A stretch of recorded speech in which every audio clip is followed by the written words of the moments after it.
Ahora sí, gracias. Bueno, es un placer entonces estar acá vamos a escuchar a Patricia Rato. Es un placer tenerla a ella y también es una deuda o un tema que el Congreso del CELEIS siempre ha tratado y debía hoy también tenerlo, que es el tema de Malvinas, a 40 años de la guerra, ¿no? Entonces, bueno, tenerla a Patricia Rato como escritora y al tema de Malvinas, me parece que en este CELEIS es muy importante. Voy a leer un breve currículum, que es lo que me mandó Patricia, porque podría decir mucho más, pero ella es escueta y me mandó esto. Esas cosas, si no, son muy aburridas, no te... ¿Está cerrado? Sí. Hola, ahí está. Patricia Rato es escritora y docente. Sus libros publicados por Adriana Hidalgo, editora, son Pequeños hombres blancos, una novela del 2006, Nudos, una novela del 2008, Trasfondo, una novela del 2012, y Faunas, cuentos de 2017. Su cuento Perro Negro forma parte del libro Golpes, Memorias de la Dictadura, de Planeta, de 2016, y otros cuentos han sido publicados en distintas antologías y revistas literarias. Ha publicado artículos sobre literatura, escritura literaria, formación de lectores y escritura en la escuela. Ha participado en numerosos festivales literarios, congresos y ferias del libro, tanto en nuestro país como en el exterior, Frankfurt, por ejemplo. Coordina además talleres de lectura y escritura literaria para jóvenes y adultos, vive y trabaja en la ciudad de Tandil, bueno, ella me puso provincia de Buenos Aires, Argentina, sabemos, ¿verdad? Su novela Trasfondo, que narra la participación del submarino Ara San Luis en la Guerra de Malvinas, será llevada al cine por el multipremiado cineasta argentino Pablo Giogelli, director de las películas Las Acacias e Invisible. Sus novelas y cuentos han sido traducidas al italiano y al inglés, publicadas por el sello editorial de Roma Elliott Edizione y por Schaffner Press de Estados Unidos. Bueno, gracias, te escuchamos. Bueno, muchas gracias, Mónica. Bueno, vamos a pensar Malvinas. ¿Se escucha bien? ¿Más o menos? Si no, cambiamos micrófono. Sí. ¿Más cerca? Cambió. ¿Ahí? Bien, ahora sí, ahora sí. Pensar Malvinas desde el campo de la ficción literaria 40 años después de la guerra. ¿Hay en verdad pocas ficciones sobre Malvinas? ¿Hay muchas y no las conocemos? ¿Por qué? Para intentar una respuesta a estas preguntas quiero hacer foco en 3 cuestiones. 1. La construcción de un imaginario social en torno a las islas, que es previo a la guerra, se vio reforzado con ella y luego de algún modo se ha seguido sosteniendo. 2. El lugar que ha ocupado la ficción literaria frente a otros discursos en torno a este tema. Y 3.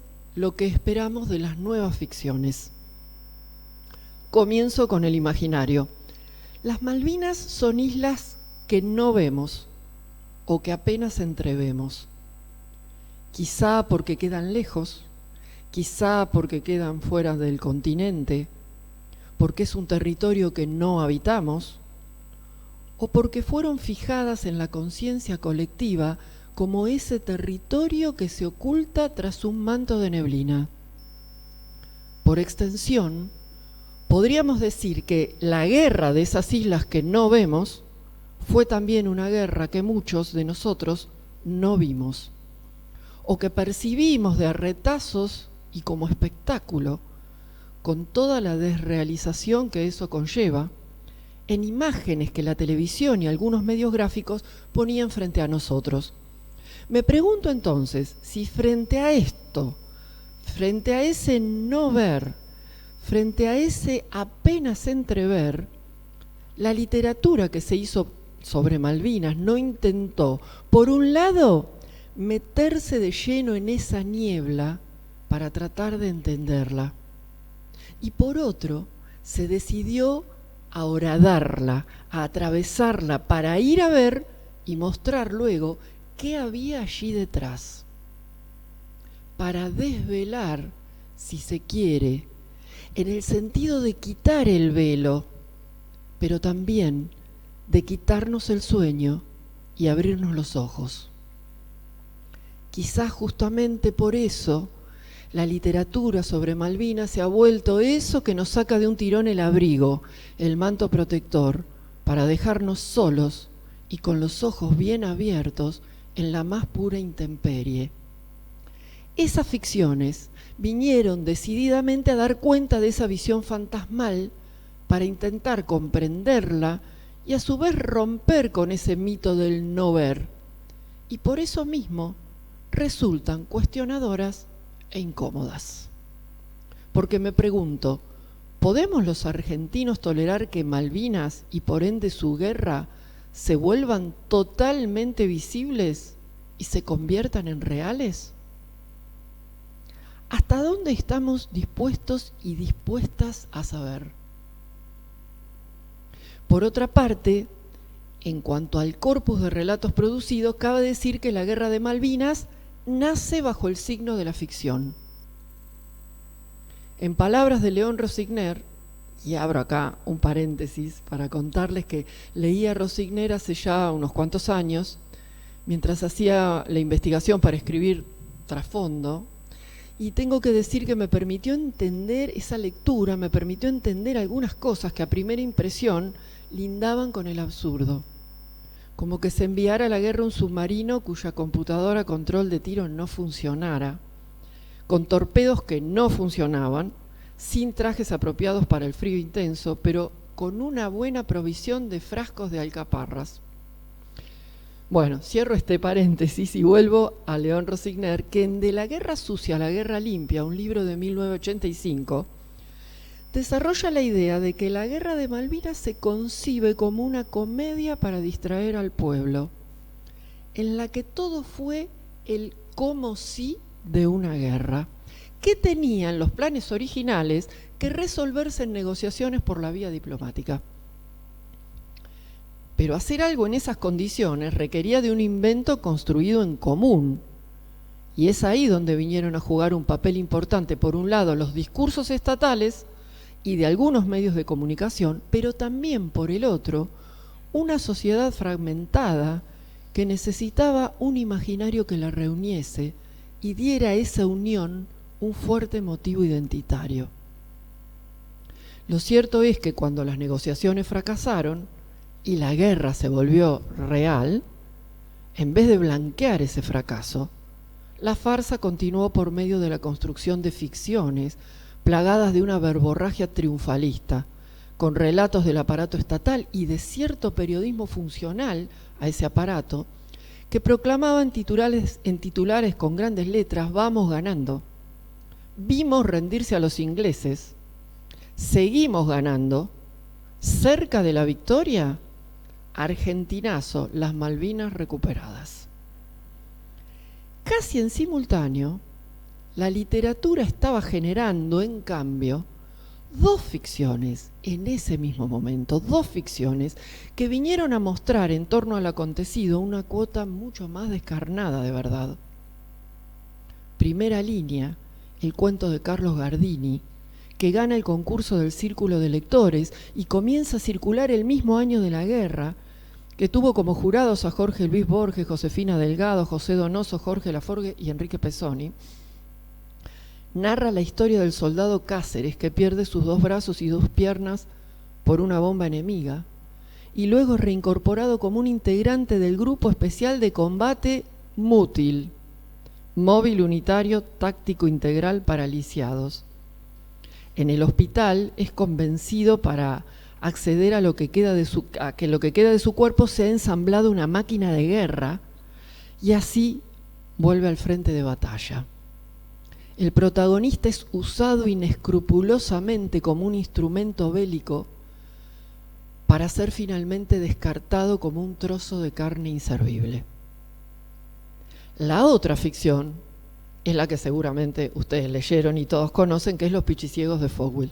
Pero a mí me gusta rescatar también el cuento de Gardini, en donde justamente, en Los Pichiciegos la guerra es narrada sin disimulos como una farsa, en la que no cabe la épica militarista y guerrera, una guerra de desertores, una guerra sin héroes.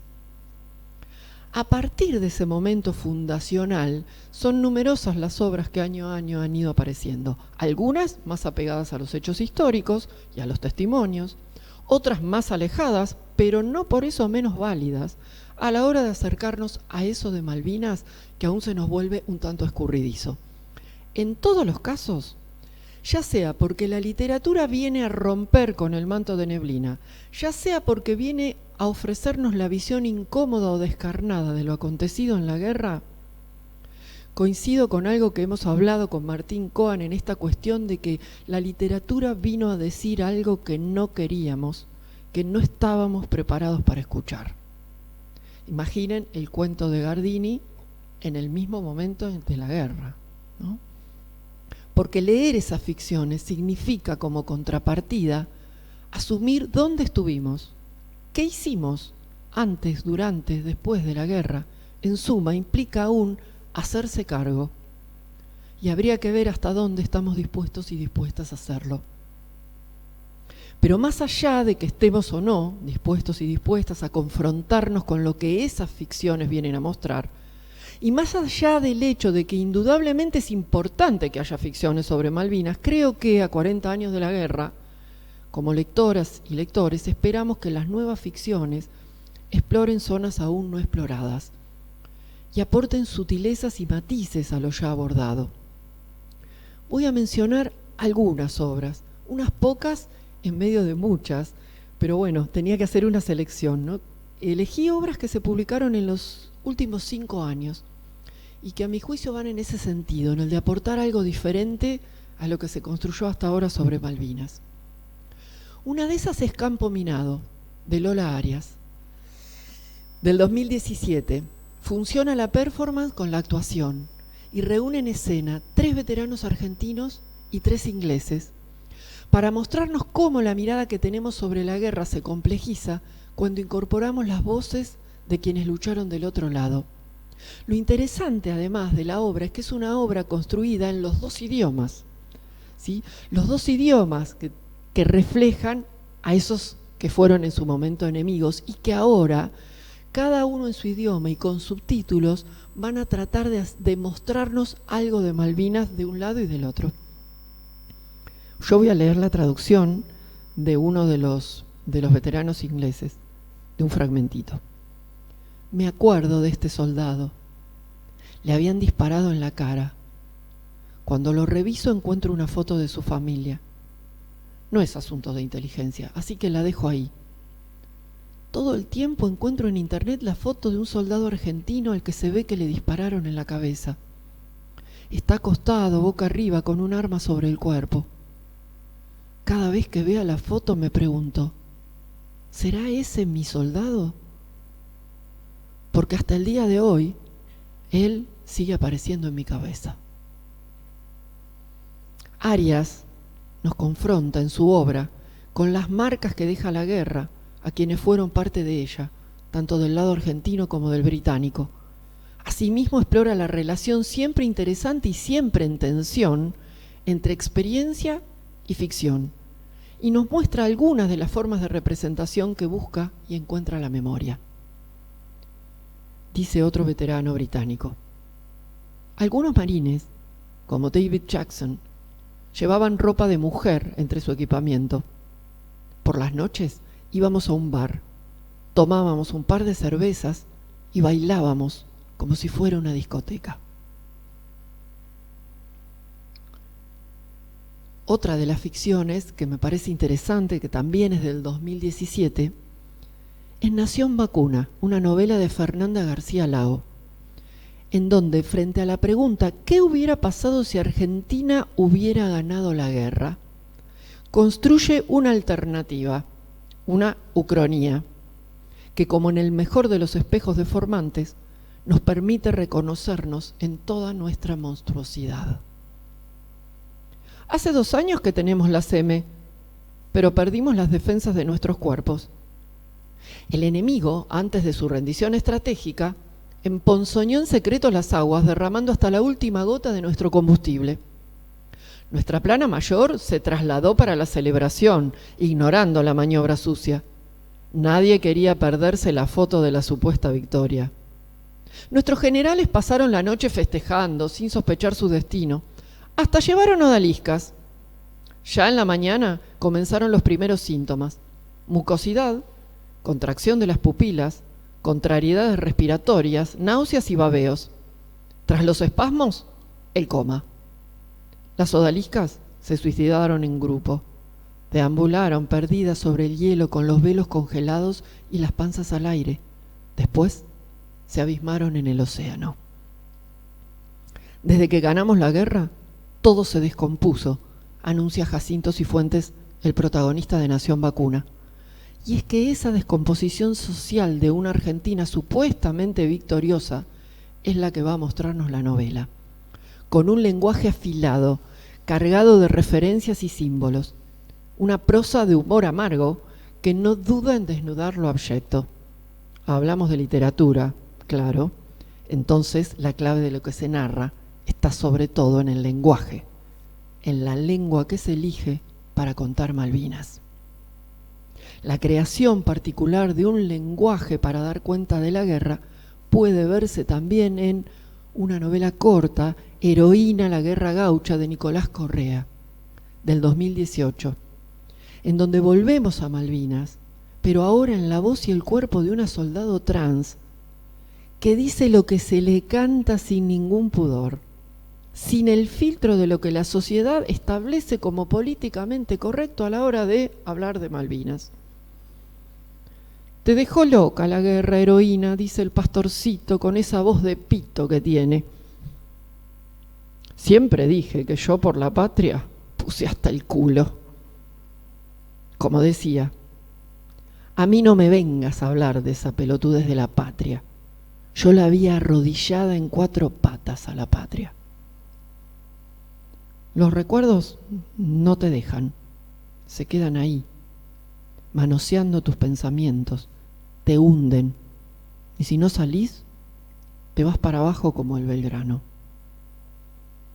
La peluca flameando me hizo acordar a la bandera inglesa en las Malvinas. Una madre nunca trae al mundo una criatura para que vaya a matar a otros. Y es ese lenguaje disidente y sin tapujos que crea Nicolás Correa para hablar de Malvinas, en donde algo nuevo se abre paso, por fuera de todos los estereotipos y lugares comunes, ya a esta altura altamente transitados. Vale la pena también considerar Ovejas, de Sebastián Ávila, novela ganadora del Premio Futurock 2021. En ella se narra la guerra del otro lado del estrecho, desde la Gran Malvina, desplazando el foco de atención de la isla Soledad, que es el territorio más abordado en las ficciones por lo general, a buena distancia de Puerto Argentino, Puerto Stanley, desde un faro donde conviven un pequeño grupo de soldados con su teniente, un pingüino apodado Baldano y un prisionero ruso. Toda la novela va fundiendo eso que viven en el día a día con sueños, visiones y fantasmas. ¿Es un faro realmente? ¿Lo estoy soñando? ¿A quién le toca estar de guardia? No me acuerdo cómo llegamos hasta acá, quién me trajo. Hay detalles dignos de mención. En Ovejas, por ejemplo, el teniente, el oficial, no maltrata ni tortura a sus soldados. Para retratarlo, el autor se corre de los lugares comunes ya transitados, sumando matices a esta nueva pintura de Malvinas. Aparecen también, además de los soldados y oficiales argentinos, algunos isleños que hasta ahora venían apareciendo poco en las ficciones. El cuidador del faro, el pastor de origen irlandés, un inglés que emerge como un fantasma tras las colinas y dispara sin reparos, en esto que se convierte por momentos en una novela museo. La imagen del faro desierto me quebró. Era como entrar a la sala de un museo en el que se había montado una escena para explicarle al público cómo había sido la guerra. Por otra parte están los pingüinos, otras aves, las ovejas en todas partes, en esto que por momentos se vuelve una novela zoológico. Eran muchas más que 8, Entraban a las casas, saltaban sobre las mesas, merodeaban sobre latas vacías, alacenas y cajones. Jiménez las miraba con fascinación. Recorría las casas y las acariciaba como si fuera un zoológico a puertas abiertas. Y finalmente voy a hacer una mención a un par de fragmentos de Para un soldado desconocido, una novela de Federico Lores, que publica también en Adrián Hidalgo del 2022, quien también lo que tiene de nuevo es que le da la voz a los ingleses, a varios personajes femeninos, a la gente de un pequeño pueblo de provincias, a otro teniente que se juega por sus hombres y es respetado por ellos, a los padres del negro, ese soldado muerto en Malvinas, y lo hace desde un lugar que no es la idealización, incluso mostrando diferentes posturas frente a la recepción de ese discurso estatal al que me refería al comienzo de esta exposición. Dice el padre: si no podés creer lo que te dicen los que te gobiernan, lo que sale por la radio, ¿en qué podés confiar entonces? Así que hacíamos caso nomás, y eso es lo que te enseñé yo. E incluso desnudando los enfrentamientos que la participación en la guerra generó en el seno familiar. Discutimos con tu madre esta mañana. Es que la vieja quería que te quedaras. Recién te habían incorporado, soldado clase 63. ¿Qué te podían haber enseñado en 2 meses? Es una criatura que ni sabe hacerse la comida, me dijo. Es un hombre, le contesté. El padre que le habla además a su hijo muerto, porque la novela se llama Para un soldado desconocido, ¿no? Quiero señalar también el impacto que me produjo el personaje de la novia del negro, por el espesor y la profundidad que tiene en una aparición más que breve. La verdad es que casi no me acuerdo de él. Es que tampoco salimos mucho tiempo. Era joven. Hacía 3 meses que estaba de novia, cuando lo llevaron a la colimba y de ahí a la guerra. Pero igual me juzgaron. No sé qué querían que fuera. La viuda, la novia del muerto, qué sé yo. Y luego aparece también un personaje interesante, que es la maestra de español. Esa voz genera un contrapunto que a mí me pareció bueno destacar con la obra de Arias, ¿no? Con Campo Minado, en cuanto a la mirada que se tiene sobre los isleños. En Campo Minado dice Margaret Thatcher: cuando el gobernador partió de las Falklands, dijo que el pueblo lloraba. Ellos no quieren ser argentinos. En cambio, Para un soldado desconocido, la maestra de español, que se basa en el testimonio de una persona que realmente fue maestra de español en las islas antes de la guerra, dice: no podía creerlo del desembarco. Me pareció un tremendo error. En 1974 viajé a las islas a darles clases de castellano a los isleños. Eran gente algo rústica, pero muy amable, que se sentían abandonados por el Reino Unido. Y de repente llegamos los argentinos a darles cosas: nafta, gas, vuelos al continente, fruta fresca, educación. Y un adolescente kelper, y con esto ya voy a ir cerrando, que nos permite entrar en una casa malvinense y acceder a la voz de esa joven que cuenta lo que escucha escondidas detrás de las paredes. No pude ver mucho porque mi papá me mandó a mi cuarto, pero mi casa es de madera, así que oí sus voces, cada vez más animadas, y alguna risa. Seguro se hacían bromas entre ellos. Estaban armados, eran los invasores, pero por un rato solo fueron 4 jóvenes que tenían hambre y querían sacarse la suciedad. Bueno, no quiero cerrar mi exposición sin señalar algo más. Esta sensación fuerte que tengo de que la ficción vino a ocupar en torno a Malvinas y su guerra algunos lugares de vacancia que ha dejado la investigación histórica. Me dio mucha alegría saber que este año salió un libro nuevo en donde se aborda por fin la guerra en el mar desde la investigación histórica, ¿no? Con un capítulo dedicado además a la participación de los submarinos en el conflicto bélico de Malvinas, que es el libro Mar de Guerra. En general, las ficciones, cada una a su manera, con las más que bienvenidas particularidades de sus lenguajes, buscan llegar a una verdad. Cada escritor, cada escritora que aborda el tema Malvinas saca de la niebla algo que aún permanecía velado. Pero esto no significa de ninguna manera que la literatura pueda o deba ocupar el lugar de la investigación histórica. Para cerrar, mi conclusión es que a 40 años de la guerra hay una muy buena cantidad de ficciones sobre Malvinas, pero aún hacen falta otras, para buscar las sutilezas, para indagar en las zonas que aún permanecen oscuras, para ver con la complejidad que tanto el tema como los argentinos y las argentinas nos merecemos. Creo que, además, aún son mayoritariamente hombres quienes han escrito sobre Malvinas. Por mi parte, espero más ficciones de todas esas otras voces que tienen tanto para aportar y decir sobre la guerra y sobre las islas como ellos.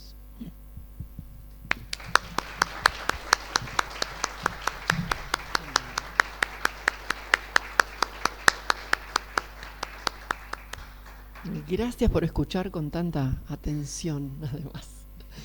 Bueno, yo tengo algunas preguntas, pero en realidad, para cumplir con el tiempo, porque creo que después hay otra mesa, les daría primero la palabra a ustedes, y si ustedes preguntan, y bueno, se genera el diálogo, y si no, hago mis preguntas después. Pero en principio, si ustedes quieren hacer algún comentario o alguna pregunta a Patricia.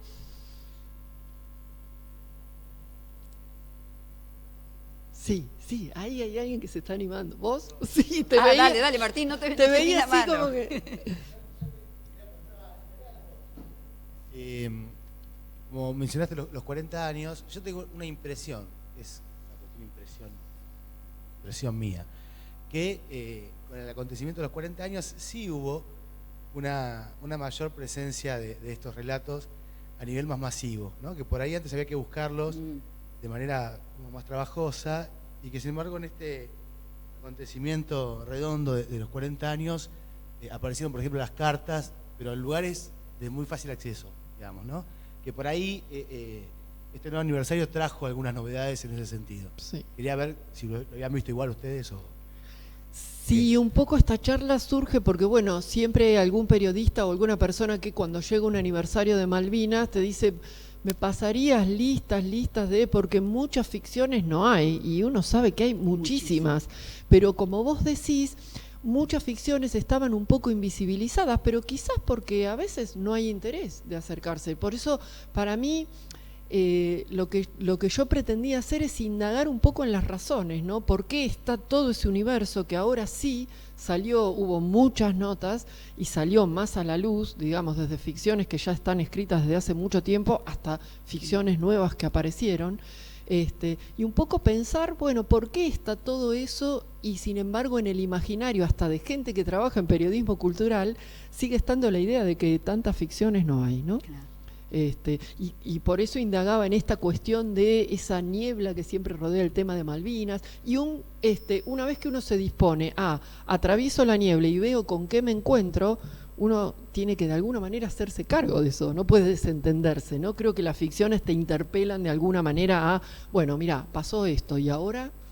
Entonces, bueno, creo que es complejo el fenómeno, sí, creo que más ficciones tienen más visibilidad, eso seguro, que salieron muchas notas sobre ficciones de Malvinas, ahora hay que ver qué pasa con los lectores. Pero sí estoy de acuerdo con eso que vos decís, que hubo un movimiento, algo diferente. Bueno, en principio coincido con lo que dice Patricia, y los 40 años, que es un artilugio, es una ficción, ¿no? 40, 41, 42, sabemos lo que implican los números y las fechas, pero los 40 años interpelan mucho más. Y también alude a una distancia histórica que permite, viste, como en pintura, el cambio de perspectiva y la ampliación, me parece, en ese sentido. De paso, quiero hacer un aviso, porque el INUS está organizando desde abril hasta junio un ciclo Malvinas que empezó con la proyección de un documental de algo absolutamente invisibilizado, de lo cual los que invitamos a la directora, que se llama Gretel Suárez, no teníamos ni idea, que es las aspirantes, el documental se llama Las Aspirantes, que es las aspirantes que estudiaban enfermería en el sur, en el ejército, en una escuela del ejército, y fueron llevadas a los hospitales a curar y luego fueron dadas de baja, con la baja deshonrosa y con la prohibición de hablar. Y son como fantasmas que deambulan pidiendo reconocimiento, y esta chica, es muy joven, Gretel, por casualidad, porque acá el azar me parece que también juega un punto, ¿no? En esto de que vos planteabas de lo visible y lo invisible respecto de una guerra y de la derrota, porque está bien lo de Lao, de García Lao, porque si hubiésemos ganado, claro, otra sería la celebración, otra sería la cuestión y otro sería el uso político de eso. Pero creo que la derrota nos lleva a otro lugar, ¿no? Y además nos lleva a replantearnos quién fue el enemigo, que no es menor tampoco en una guerra, sí. O cuántos enemigos tuvimos como sociedad. Y entonces, bueno, esto inició el ciclo y nos dio una perspectiva de muchas de las cosas que vos planteás ahí en tu trabajo, ¿no? De cuánto se puede decir, cuánto se dijo y cuánto todavía hay que decir sobre la guerra. Y sobre Malvinas, porque también hay otra cuestión, que son las islas. Y esto que decís vos, ¿no? La idea de islas y patria, de unas islas que nunca vimos. ¿Quién fue a Malvinas de acá? ¿No? Realmente, claro, nadie fue a Malvinas. Pero que siempre formó parte de nuestra cuestión identitaria. Entonces, me parece que este tiempo y el ciclo, nosotros el ciclo lo hacemos itinerante, lo hacemos en diferentes lugares. Bueno, se abrió ahí con las aspirantes, en un sindicato, en la asociación bancaria, sigue ahora la semana que viene con Federico Lorenz, que es un investigador, amigo de Patricia también, y que, bueno, Patricia Nombre ha sacado su novela, ¿no? Que nos preguntábamos esta cuestión de llevar la investigación a la ficción, que es lo que hace Lorenz con su novela, que acaba de salir además, ¿no? Digo, que decíamos, ¿no? ¿Cuánto le falta a su investigación que quiere mostrarlo en la ficción? Y vos lo que marcabas ahí claramente, ¿no? Le falta la emoción, le falta la conjugación de los sujetos, hablando. Entonces, bueno, y también, o sea, vamos a presentar su novela, Milena Brachiala, que va a presentar su novela la semana que viene, y Federico va a dar una conferencia. Y yo leía una nota de Federico Lorenz, que coincide absolutamente con vos en la interpelación que aquellos que vienen mostrándonos lo que fue la Guerra de Malvinas desde muchas perspectivas, nos dicen a nosotros, ¿no? a los lectores, que tiene que ver con esto de qué hacemos ahora. ¿A cuánto nos animamos a decir, ¿no? Porque tu trabajo es una interpelación y una nota que sacó en Diario AR, Federico, también es una interpelación a eso, ¿no? Es decir, ¿cuánto queremos seguir más allá de recordar la Guerra de Malvinas de estos 40 años, ¿no? Entonces, bueno, primero los invito a la semana que viene, que va a ser en el aula magna de la universidad, va a estar Federico. Y ¿te acordás, Milena, dónde es la presentación tuya de la novela? Fíjate. Y ahora Milena les dice dónde va a ser, así pueden también ampliar toda esta cuestión de Malvinas y ver el recorrido.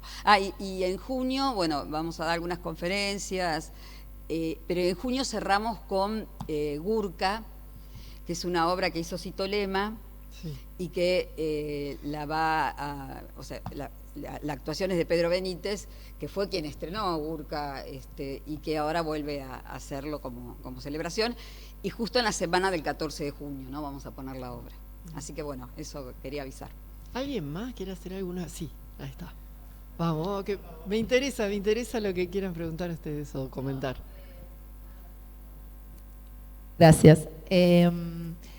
Justamente Mónica acaba de mencionar Gurka y agrego que el actor, que es Pedro Benítez, es además un excombatiente, ¿no? Entonces veo esta tensión entre la ficción y la experiencia, vamos a llamarlo así, como muy presente. Y pensaba en la obra con la que arrancaste, que es Campo Minado, y vos en algún momento dijiste, bueno, porque en la literatura se cifra todo en el lenguaje, cuando hablabas de las novelas, y pensaba qué pasa en el teatro cuando está la potencia del cuerpo presente. ¿Cómo veías el caso de Campo Minado? Que además agrego, porque no sé si todo el mundo lo sabe, que es un biodrama. Entonces estos no son actores, son Claro. efectivamente 3 excombatientes ingleses y argentinos que están en escena y que traen como toda una cuestión de presencia. Digo, ¿cómo ves ahí esa tensión entre ficción y experiencia, verdad, o como Pero a queramos su vez, llamarlo? si nos ponemos estricto, eso que vemos es una ficción. Totalmente. Porque hay una selección en principio hubo una selección,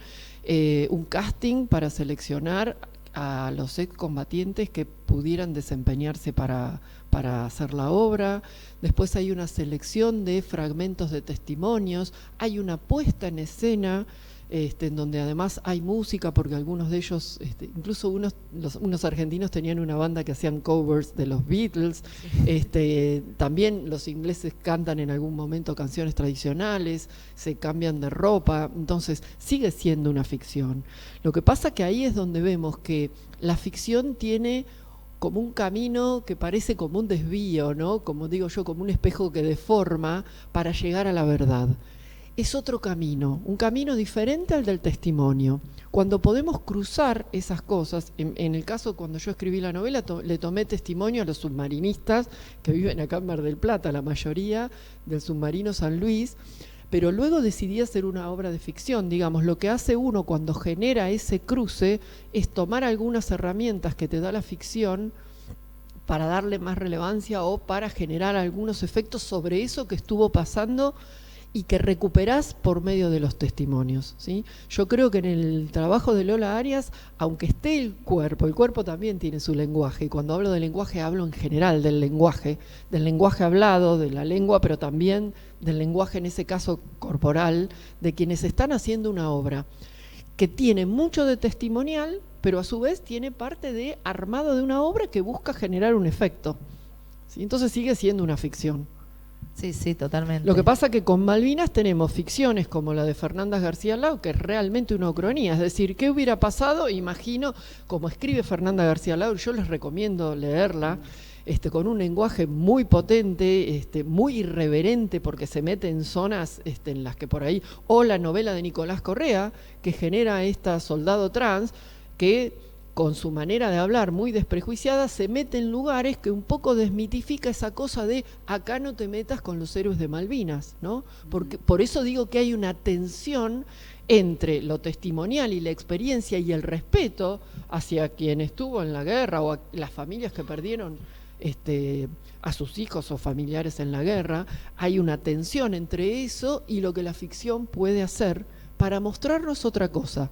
Porque además Malvinas para nosotros es Malvinas, guerra de Malvinas, pero digamos hay Malvinas por fuera de la guerra. Yo les recomiendo leer una novela muy interesante de Carlos Godoy que se llama La Construcción, que es una novela que toma Malvinas después, por ejemplo, ¿no? Digamos, es un tema complejo que no se agota solo en la guerra, pero a la hora de pensar la guerra, bueno, sí, algunas ficciones son más incómodas, incluso a los autores se los cuestiona, digamos, porque son irreverentes, como dice la soldado trans, que yo a la patria la vi ponerse en 4 patas. Pero yo me imagino que muchos soldados que estuvieron en Malvinas vieron a la patria en 4 patas, digamos, solo que nadie se atrevió a decirlo de esta manera como lo hace Nicolás Correa. Entonces, yo lo que creo que sí ahí el tiempo tiene un peso, y es que las ficciones que van apareciendo ahora se animan a meterse en algunos lugares en los que hasta ahora parecía un área sacralizada, ¿no? Como intocable.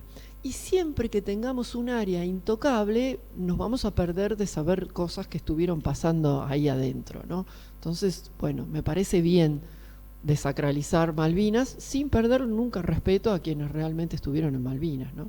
Para mí el límite un poco está ahí. Pero después cada autor define dónde está el límite. Gracias.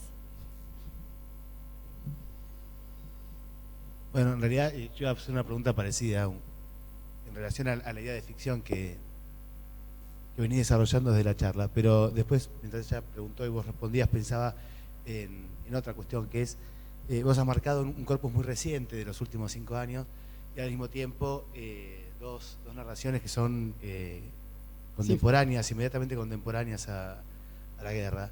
Y pensaba que también hay buena parte de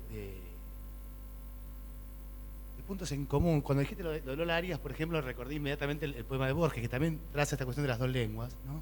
Pero ahora que hablabas sobre estas imágenes que son más nuevas, o estas propuestas más nuevas, pensaba en el cuento de Rodrigo Fresán, que es a los 10 años de Malvinas, ¿no? Que es en el 92, sí. Que es la soberanía nacional. Sí. Supongo que lo tenés presente, por ahí sí, sí. ¿Has trazado por ahí alguna idea en común con esto? Porque también hay imágenes muy irreverentes ahí, y aparece el Rolinga, ¿no? Ahora que hablaste de la banda de cover de los Beatles. Sí, y también, digamos, también podemos pensar, excelente lo que vos decís de Rodrigo Fresán, y coincido por completo, y también podemos pensar en las islas de Carlos Gamerro, en donde podríamos decir que las islas de Carlos Gamerro es como una especie de suma de todo lo que puede haber, o todo lo que puede, o casi todo lo que puede pensarse sobre Malvinas. Y es una novela que ya tiene muchos años y que ya también tiene puntos en los que se volvió irreverente, se metió en lugares en los que hasta el momento no se habían tocado. Cuando yo digo esto último, y me metí un poquito con algunas ficciones de los últimos años, es para ver, bueno, si van a seguir saliendo ficciones sobre Malvinas, ¿qué sería interesante que encontráramos ahí, ¿no? Algo que no abordara lo que ya se abordó de la misma manera, porque para eso ya tenemos excelentes ficciones, ¿no? Uno espera por ahí otras voces y algunas zonas que están todavía inexploradas, ¿no? Pero es lo que espero yo, digo, ¿no? Lo que a mí me gustaría leer, me gusta leer ficciones de Malvinas, me gusta leer ficciones de otros autores. Entonces, bueno, es lo que me gustaría leer a mí, ficciones que me digan algo diferente, con un registro diferente. A mí me enganchan y me encantan las ficciones que hacen un trabajo particular con el lenguaje, ¿no? Porque, bueno, a mí es la literatura que se juega en ese lugar, es la que me gusta hacer y la que me gusta leer. Por eso también elegí algunas que están muy atravesadas por eso, como la novela de Nicolás Correa y la de Fernanda García Lago,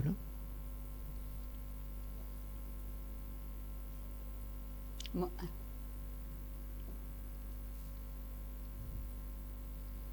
Ya que estamos en esto, no sé si se está saliendo bien. Ya que nombrás a Gamerro y que están en este tema, pensaba, él tiene un texto que después estuvo incluido en algún libro, pero en principio había sido como una intervención en Frankfurt, donde él plantea como etapas de la ficción sobre la dictadura, ¿no? Y hay algo parecido que pasa con la ficción de Malvinas, que veo en lo que vos decís, de bueno, una vez que ya se escribió sobre esto, una vez que ya se escribió sobre esto otro, como si se pudiera empezar a escribir también de otras cosas, de esas otras voces, de esas, como apartando esos velos de neblina, digamos. Si ves algo así, digo, no por plantear etapas y tampoco por hablar de un progreso, porque también es verdad, como dice él, hay ficciones irreverentes antes. Vos empezaste con el cuento de Gardini, que también va un poco por ese lado, pero hay un momento, y pasó con la ficción sobre la dictadura y sigue pasando, hay como un momento que se solemniza y se vuelve como, bueno, la ficción es esto, ¿no? Hay un trabajo hecho, yo ahora no recuerdo la autora, pero hay un trabajo de investigación en donde realmente lo que hace es ir tomando las etapas, yo no sé si era cada 10 años o algo así, e ir viendo tanto en el cine como en la literatura y en el teatro cuáles fueron los perfiles que fueron teniendo esas ficciones, y también lo va cruzando con las generaciones de autores que escribimos sobre el tema. Sí, es muy tesis interesante, doctoral. Es una tesis. Es una tesis que yo leí, pero tampoco me puedo acordar Ah, la autora. mira. Yo tampoco, pero sí. Sí, ese es un trabajo que vale la pena leer, porque hace un poco como que sistematiza ese corpus, hasta hace unos años por lo menos, y va encontrando como cuestiones en común que Claro, tienen pero que yo ver con el recuerdo- momento en que aparece la ficción, pero también con la generación a la que uno pertenece y cómo mira, digamos. Yo soy de la generación que hubiera tenido que ir a Malvinas, digamos.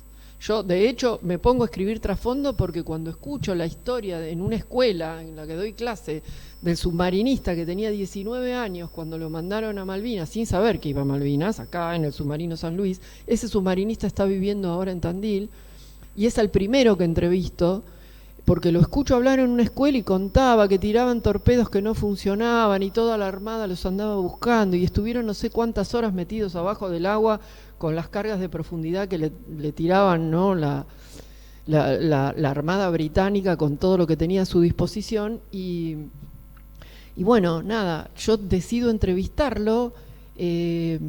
Perdón, sí. Vitulio. Ah, ahí está. Se llama Ficciones, esperen que lo abro y les doy el título por si quieren buscarla, porque está colgada. Ficciones de una guerra, la guerra de Malvinas, en la literatura y el cine argentinos. Ahí está. Julieta Ahí Vitulio. hace un análisis interesante. Bueno, iba a decir que... en el momento yo pensé, yo hubiera tenido la edad de él y hubiera tenido que ir a Malvinas si hubiera sido hombre, ¿no? Y yo, en mi caso, yo no sabía que había habido submarinos en la guerra de Malvinas. Esa era mi ignorancia. Y Creo pasé... que todos aprendimos que había submarinos cuando leímos Trasfondo. Y pasé de no saber nada de submarino a saber cómo se dispara un torpedo y otras cosas, ¿no? Porque después los entrevisté para aprender, si no, no podía escribir la novela. Pero digo, yo me sentí interpelada porque sentí que yo era de esa generación y que podría haber estado en Malvinas. Si el azar hubiera determinado que yo fuera hombre, hubiera estado en Malvinas, ¿no? Entonces, por ahí hay razones diferentes. Quizás para jóvenes escritores de ahora llegan a Malvinas escribiendo sobre otras cosas y con otros intereses. Y está bueno que pase eso. Por eso también lo generacional influye, ¿no? En lo que uno va a mirar sobre ese tema.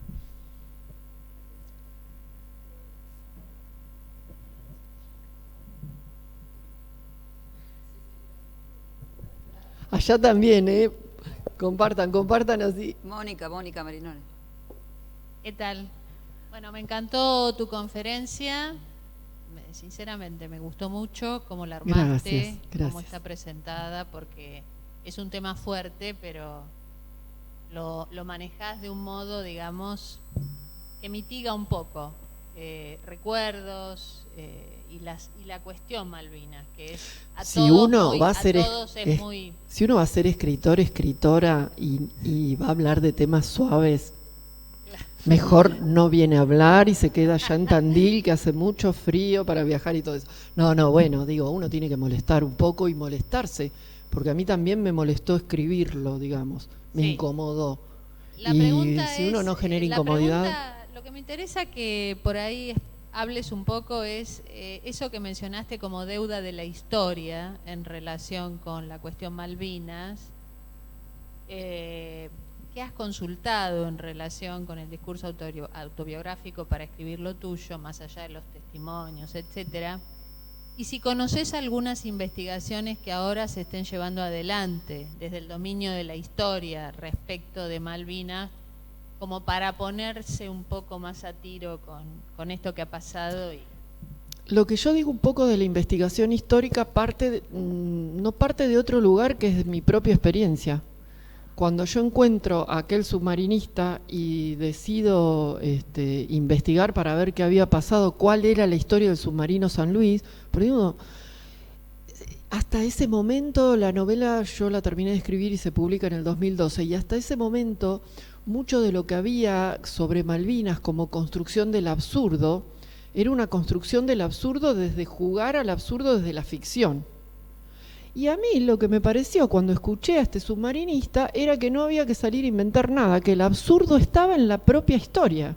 Es decir, en los propios acontecimientos era absurdo que llevaran frascos de alcaparra pero que no funcionaran los torpedos. Las alcaparras, para los que no saben, porque la verdad que es una cosa rara, es casi como un alimento de consumo, como de lujo, no sé, ¿no? Uno no come alcaparras todos los días. El cocinero del San Luis había estado formado en el Hotel Alvear, ¿no? Lo formaban para la élite de la Marina y para que les cocinaran esos cocineros 5 estrellas en las embarcaciones a los oficiales, sobre todo, ¿no? Entonces, que hubiera eso, que cargaran eso, pero que no tuvieran trajes adecuados para el frío, por ejemplo, cuando tenían que salir a buscar algo a la superficie del submarino y salían de inmersión, o que no les funcionara la computadora y entonces los torpedos no salían disparados y los mandaron igual. Ese absurdo, digamos, bueno, nada, me parecía que no había que inventar nada. Entonces yo dije, no hay que inventar nada acá, hay que ir atrás de lo que ocurrió.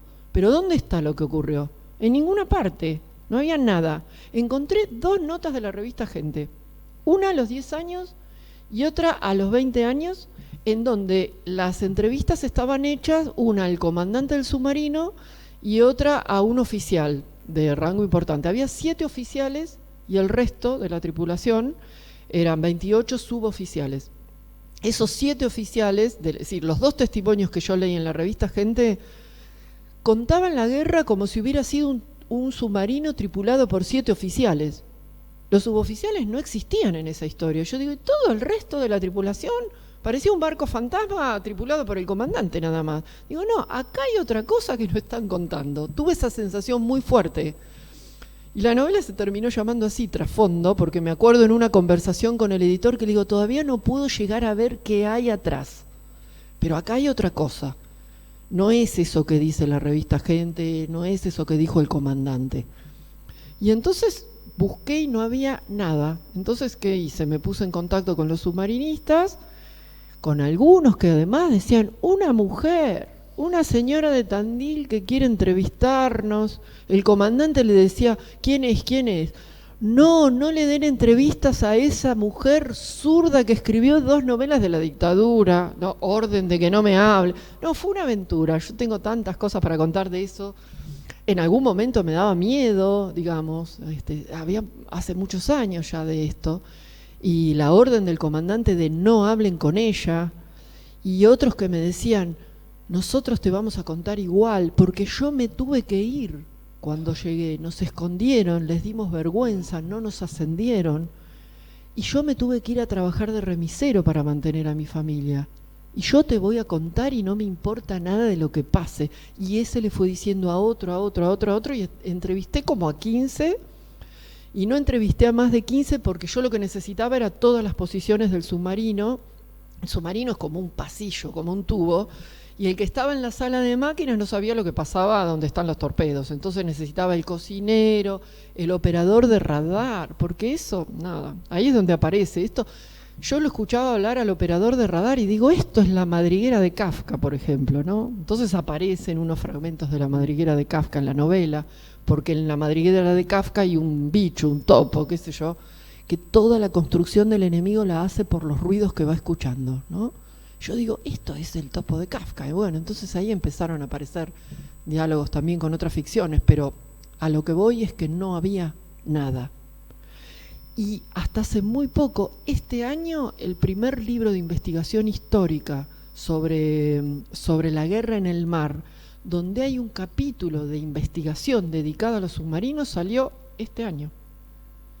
Y me enteré por Sebastián Ávila, que lo miro a él porque lo conoce, que es el autor de Ovejas, que es un investigador que escribió esta novela que salió este año también. Hay muchos investigadores, bueno, Federico Lorenz también. Por ahí sí, algo que vos dijiste no es tan así. Lo van a poder aprovechar a Federico cuando venga para preguntarle, pero no es que de la investigación ellos deciden hacer ficción. Es como que el registro de la ficción lo usan para otras cosas que no son justamente las que están investigando, ¿no? Sebastián Ávila está haciendo otras investigaciones muy interesantes. Sí, está viendo y se están visibilizando más. Pero, digamos, en estos últimos años hay áreas que todavía no estaban del todo cubiertas y que ahora sí se empieza a generar eso. Sí se tarda, digamos, y pensando que todavía se están escribiendo y todavía se está investigando sobre el Holocausto y sobre la Segunda Guerra, ¿no? Estamos 40 años, parece mucho, pero en realidad para la historia 40 años es muy poco. Y las miradas, los acercamientos que se van generando son diferentes. Entonces, bueno, hay que darle tiempo, pero sí es un reclamo. Yo creo que la literatura enseguida ocupó su lugar a la hora de referirse a Malvinas. Y la historia viene como más lenta, ¿no? Entonces, por eso a veces se termina convirtiendo en referentes, o pasa esto que vos decís, de gente que por ahí me dice, yo me enteré que había submarinos por tu novela, digo, ¿no? Que no es el papel que tiene que... No es el papel que uno espera de la ficción. Pero bueno, si está eso, está bueno, pero también estaría bueno que no pensemos que la historia de los submarinos en Malvinas es trasfondo. está buenísimo que haya una investigación y que se le dé lugar a los testimonios, a lo que ahí pasó desde la construcción histórica, ¿no? Tiene que estar todo, para mí tiene que estar todo. ¿Alguna otra pregunta?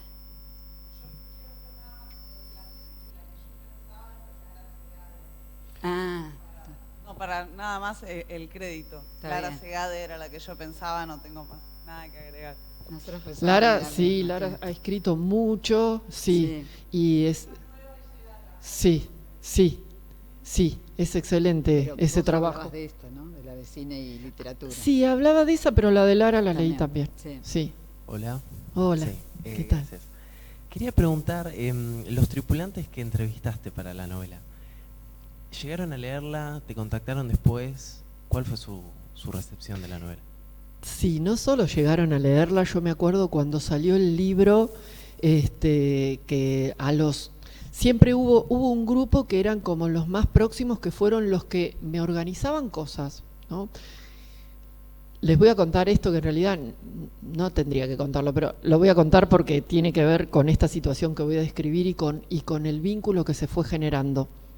En el momento en que yo arranco a hacer el primer testimonio y vengo acá además al Museo de Submarinos y ellos me contactan con algunos submarinistas del San Luis, y yo quería los que habían estado en Malvinas, a mí me detectan cáncer de tiroides. Entonces yo empiezo a vivir mientras escribo esta novela algo que era como viene el torpedo y no sé si de esta salgo, así fue. Yo viví en mi cuerpo algo que tenía que ver con eso que estaba pasando y que ellos vivían en el submarino. Y lo fui viviendo a medida que ellos me iban contando. Y hubo un momento que yo estaba con el tratamiento que tenía tan mal que me dice, encontramos a uno de los técnicos electricistas del submarino.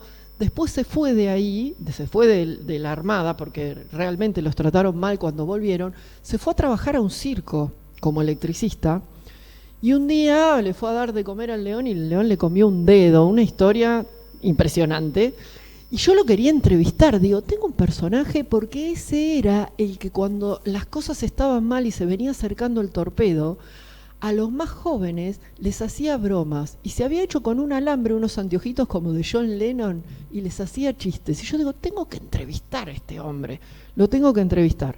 ¿Dónde andaba? Por el país dando vueltas con un circo. Entonces un día me escriben los submarinistas y me dicen, ¿estás en tu casa? Sí, yo estaba hecha pedazos, digo, más vale que estoy en mi casa. Me dice, bueno, vamos para allá a hacer un asado, llevamos todo. Y venía el sonarista, el que tripulaba el submarino, el enfermero, y me dice, vamos para Tandil porque está en un circo Buchwald, que era el que le había comido el dedo el león. Entonces hicieron un asado en mi casa. Digo, nos hicimos amigos, me cuidaron cuando yo estaba mal, ¿no? Y después vinieron a la presentación del libro en Tandil, que estuvo Martín Cohen, hicimos la presentación, con los submarinistas también. Leyeron la novela. Yo en la novela cambié los nombres y los apellidos, porque se llamaban por el apellido, y busqué apellidos de la misma nacionalidad que sonaran muy similar. Entonces ellos sabían quiénes eran, salvo ese tripulante fantasma, digamos, que hay en el barco, porque unos me decían, éramos 54 y los otros me decían, no, éramos 55, y me mandaban listas, en unas listas eran esto, en el otro, y yo digo, bueno, hay uno que se les desdibujó, ¿no? Y de ahí más otras lecturas que yo venía haciendo, terminó siendo el narrador de la novela, ¿no? Pero sí, es un vínculo que yo cada tanto pongo algún posteo y aparecen ahí los submarinistas. El de Tandil, que fue el primero que me recibió, él y la mujer me esperaban, me hacían tortas y me contaban lo que había pasado en el submarino. Bueno, me llevó 3 años toda esa investigación, pero se generó un vínculo ahí muy interesante. Y después, cuando salió la novela, por ejemplo, en la novela se cuenta que se enteran por la radio de que ha nacido el hijo de uno. Bueno, yo lo conocí al hijo porque ese hombre me recibió, estaba acá, hacían una reunión los submarinistas en Mar del Plata, él está viviendo en el interior y vino con toda su familia. y aproveché para tomarle testimonio y después el hijo me escribió y me dice, estamos acá con mi papá y mi mamá abrazados llorando, dice, porque yo ahora leo tu novela y entiendo lo que pasó a mi papá, que nunca había querido hablar de esto, ¿no? Y bueno, no sé, yo lloraba también, porque digo, qué bueno, ¿no?, que haya pasado eso, ¿no? Después, bueno, sí, hubo gente como los oficiales que generó alguna incomodidad, porque esta mujer vino a escribir de estas cosas, ¿no? Mostrar como el lado B de esas Fuerzas Armadas, lo que no había funcionado y a nadie le gusta, ¿no? Parece casi como que hacen el ridículo. Si pensamos que estaban las Islas Malvinas y el perímetro de las Malvinas tenía que estar custodiado por 4 submarinos. Es decir, como una torta la dividís en 4 y cada uno recorría un cuarto. El San Luis llegó y recorría el cuarto y nunca se enteró de que los otros 3 submarinos no llegaron nunca, ¿no? Después tiraba torpedos, no le funcionaban. Pedía permiso para volver, le decían que no, ¿no? Entonces, por ahí, sentir que uno expuso su vida e hizo el ridículo es terrible. Bueno, para algunos la decisión fue ocultemos esto, para los oficiales fue decir contémoslo. Bueno,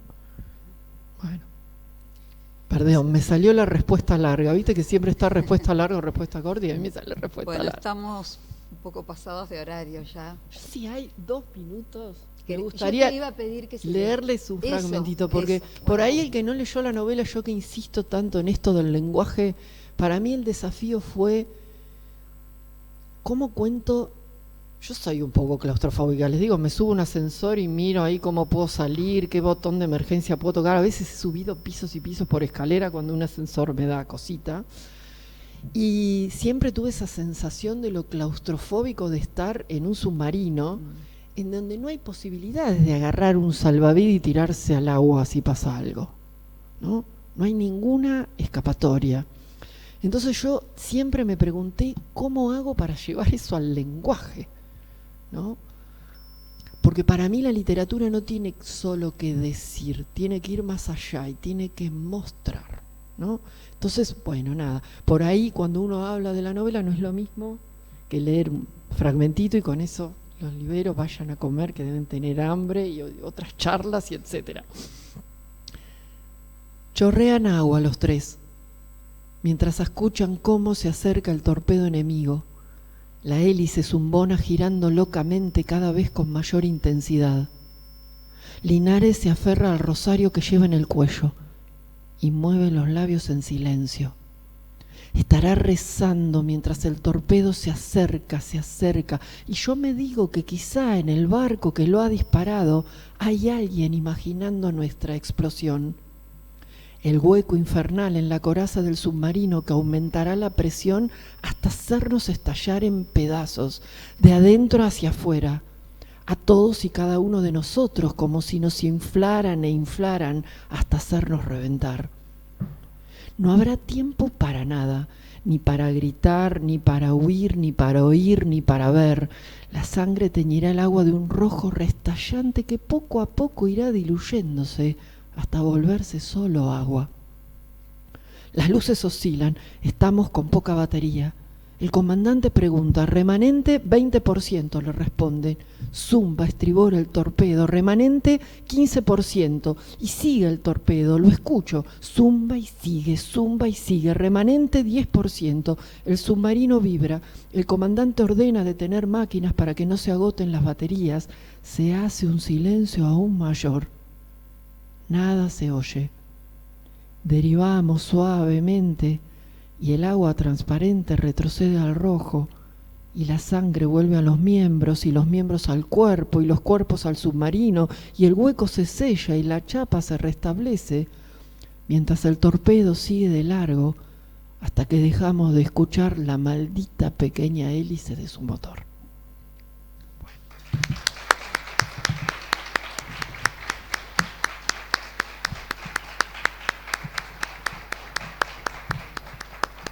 Bueno, gracias por las preguntas, el interés, la buena onda, por escuchar así, con tantas ganas. Gracias.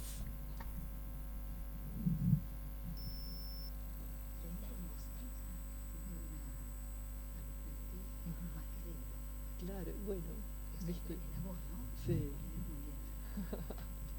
Bueno, qué bien, ¿eh? Estuvo Por eso yo interesante. tenía aventura, pero me hizo falta. No, me gusta y siempre está bueno. La pregunta del público va por el lado de lo porque que además les de la gusta. escucha larga. Está buenísimo, Sí, buenísimo. sí, sí, Bien, sí. re bien.